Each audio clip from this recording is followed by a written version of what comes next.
Kaakibat ng pagdiriwang ng National Dental Health Month, pinangunahan ng ating Municipal Health Office ang pagbabahagi ng kaalaman at pagbibigay ng libreng dental services para sa ating mga kababayan.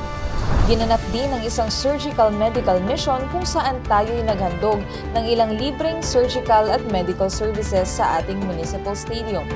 Bayan ng San Mateo, katuwang mo sa kalusugan mo.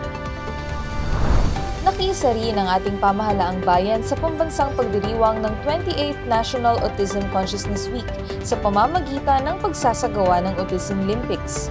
Dinaluhan ito ng mga kabataang may autismo kasama ang kanilang mga magulang at ating tinunghayan ang kanilang masiglang pakikibahagi sa ating mga inihandog na palaro at aktibidad. Sari-saring mga programa rin ang isinagawa ng Animal Welfare Office at Municipal Agriculture Office para sa ating mga pet owners at fur babies.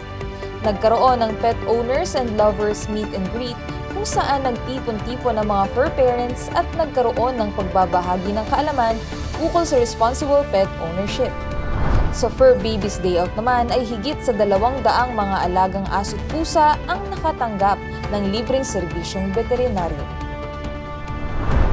Tulong pinansyal naman sa ilalim ng programang Assistance to Individuals in Crisis Situation o AICS ang hatid ng Department of Social Welfare and Development at ng ating Municipal Social Welfare and Development Office sa pakikipagtulungan ng tanggapan ni Congressman Jojo Garcia.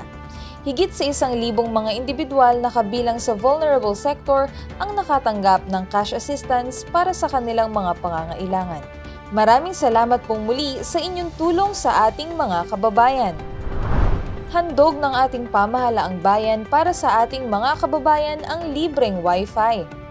Naunang magkaroon ng free Wi-Fi zones sa unang 4 na lokasyon sa ating bayan gaya ng Nuestra Señora de Aranzazu hanggang Plaza Natividad, San Mateo Elementary School, San Mateo Public Market at Barangay Ampid 2 Public Market. Nais nating maging online at connected ka, lalo na